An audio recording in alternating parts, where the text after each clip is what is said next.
Hello students, आज हम discuss करेंगे हिस्ट्री ऑफ इंग्लिश लिटरेचर को। इंग्लिश लिटरेचर बहुत बड़ी फील्ड है। इसके अंदर जितनी भी बुक्स हैं, जितना भी लिटरेचर है, वो सब आता है। दुनिया में बहुत ज़्यादा मिलियंस ऑफ बुक्स हैं और इनको लिखने में बहुत ज़्यादा सदियाँ लगी हैं। तकरीबन 1400 ईयर से लिटरेचर चला आ रहा है और इसकी हिस्ट्री 1400 ईयर्स पुरानी है। आज हम इसके मेन पॉइंट्स देखेंगे कि किस तरह ये एपिक पोइट्री से शुरू हुई थी और अब ये पोस्ट मॉडर्निज्म एक्सपीरियंस करी है। बहुत ज़्यादा चीज़ें इसके अंदर नई आई, ड्रामाज आए, नॉवेल्स आए, मॉडर्निज्म का टच हुआ और भी बहुत सारी चीज़ें हैं। तो चलो इसके पॉइंट्स हम लोग डिस्कस करते हैं। टोटल 8 पीरियड्स हैं और उन सबको हम बहुत ईजी वे में करेंगे कि आप लोगों को फिंगर टिप्स पे याद हो जाए और आप लोग उनको अच्छे से जान सको। सबसे पहले हमारे पास है ओल्ड इंग्लिश पीरियड, जिसको एंग्लो सेक्सन पीरियड भी कहा जाता है। ये स्टार्ट होता है 450 से और एंड होता है 1066 पे। अगर हम इसकी लैंग्वेज की बात करें तो इसके अंदर ओल्ड इंग्लिश यूज़ की गई थी, उसके साथ इसके अंदर काफ़ी ज़्यादा जर्मन भी थी। हैविली जर्मैनिक थी वो लैंग्वेज। ओल्ड इंग्लिश के अंदर जर्मन बहुत ज़्यादा यूज़ होती थी।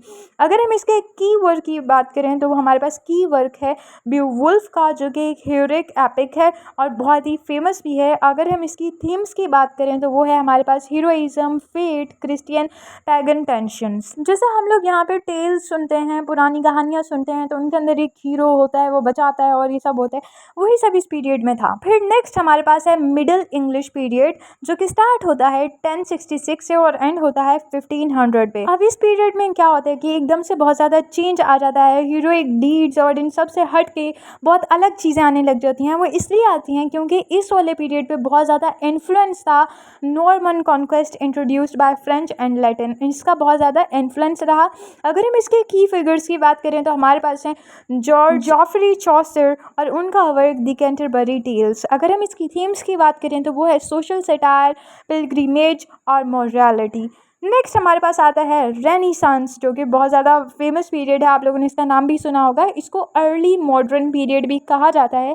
ये स्टार्ट होता है 1500 से और एंड होता है 1660 में। और इसी के कुछ सब पीरियड्स भी हैं, यानी कि इसके अंदर भी कुछ चेंजेस आते हैं और उन पीरियड्स के अलग अलग नाम रखे गए, जिसके एलिज़ाबेथन पीरियड, एलिज़ाबेथन एज या ऐसा भी है कुछ। फिर उसके बाद जैकोबिन एज, जैकोबिन पीरियड और कैरोलिन, ये तीनों इसी के पार्ट हैं, ये अलग नहीं है।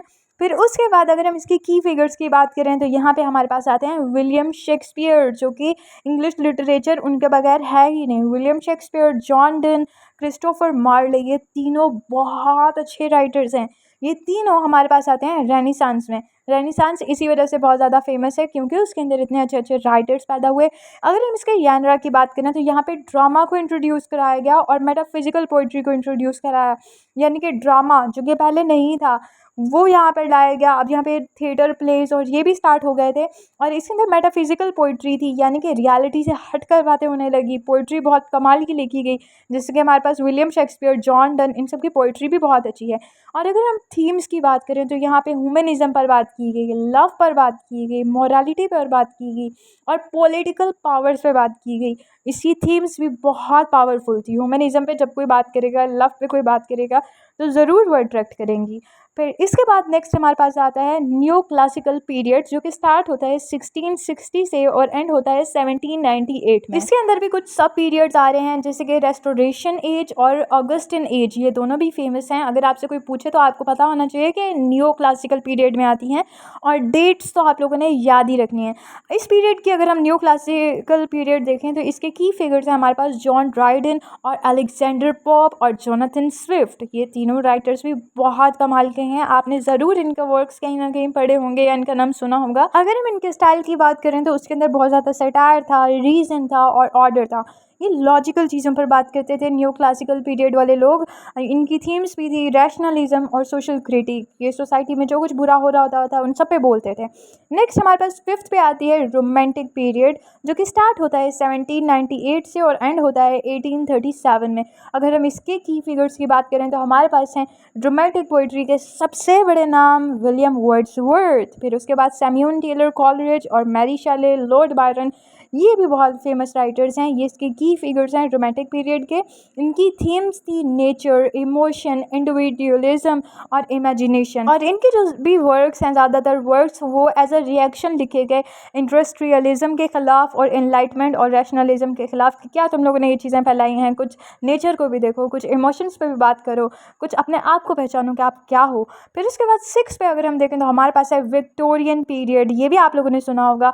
ये स्टार्ट होता है 1837 से और एंड होता है 1901 में। इसके अगर हम की फिगर्स की बात करें तो हमारे पास हैं चार्ल्स डिकेंस, उसके बाद थॉमस हार्डी और Alfred Tennyson and the Brontë sisters. यहाँ पे फीमेल राइटर्स यहाँ पे ज़्यादा वो प्रोमिनेंट हुई, इससे पहले इतनी नहीं प्रोमिनेंट थी। विक्टोरियन पीरियड की अगर हम थीम्स की बात करें तो वो है social reform, morality, industrialisation, gender roles. और इनके जेनरास थे realist novels, dramatic monologue use. और नेक्स्ट अगर हम 7th पर देखें तो हमारे पास है मॉडर्निस्ट पीरियड। मॉडर्निस्ट पीरियड यानी कि मॉडर्निज्म आ गया है और ये स्टार्ट होता है 1901 में और एंड होता है 1945 में। ये कोई इतना लंबा चौड़ा नहीं था, इसका टाइम पीरियड बहुत ही थोड़ा है।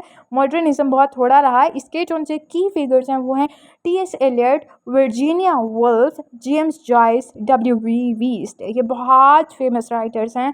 और यहाँ पे अगर हम इसकी थीम्स देखें तो वो है alienation, fragmentation, stream of consciousness. जब मॉडर्निज्म आ गया तो लोग अकेले रहने लग गए और उनकी सोचें बहुत बदल गई, तन्हाई और बस ये चीज़ें उनको सराउंड करने लगी और वॉर्स के भी बहुत ज़्यादा इफेक्ट है। इसके अगर हम कॉन्टेक्स्ट की बात करें तो वर्ल्ड वॉर्स हुई, उसका काफ़ी ज़्यादा इफेक्ट था मॉडर्न राइटर्स पे। उसके अंदर उनके वर्क्स के अंदर बहुत ज़्यादा साइकोलॉजिकल डेप्थ थी और वो एक्सपेरिमेंटेशन बेस पे लिख रहे थे कि लोगों पे इस सब का क्या असर पड़ता है। और लास्ट पर हम लोग बहुत जल्दी पहुंच गए हैं। लास्ट पर हमारे पास है post modern and contemporary period. ये स्टार्ट हुआ था 1945 से और ये अभी तक चल रहा है। इसके अगर हम की फिगर्स को देखें, की राइटर्स को देखें तो हमारे पास हैं Salman Rushdie, Zadie Smith, Angela Carter and Harold Pinter. Harold Pinter बहुत फेमस नाम है पोस्ट मॉडर्न राइटर्स में। अगर हम इसकी थीम्स देखें तो वो हैं आइडेंटिटी, मेटाफिक्शन और पोस्ट कोलोनियलिज्म, फेमिनिज्म। और स्टाइल की अगर हम बात करें तो यहाँ पे नॉन लीनियर नैरेटिव्स हैं, आयरनी को यूज़ कर रहे हैं और इंटरटेक्सचुअलिटी को यूज़ कर रहे हैं। तो होप सो आप लोगों को इसके सारे पीरियड्स के मेन पॉइंट्स अच्छे से समझ में आ गए होंगे। इसको अगर हम जल्दी से रिवाइज करें तो फर्स्ट हमारे पास है ओल्ड इंग्लिश पीरियड जो कि एंग्लो सेक्सन पीरियड भी था, उसके बाद मिडिल इंग्लिश पीरियड, फिर उसके बाद नेक्स्ट रेनेसांस और फिर उसके बाद हमारे पास है न्यू क्लासिकल पीरियड और romantic period, next Victorian period और मॉडर्निस्ट पीरियड और लास्ट पर हमारे पास है post modern and contemporary period. So hope so आप लोगों की सब अच्छे से समझ में आ गया होगा। Thank you so much for watching this video. Channel को सब्सक्राइब करें, वीडियो को लाइक करें। आपको किसी भी टॉपिक पर वीडियो चाहिए तो आप लोग मुझे कमेंट कर सकते हैं। Thank you so much for watching this video.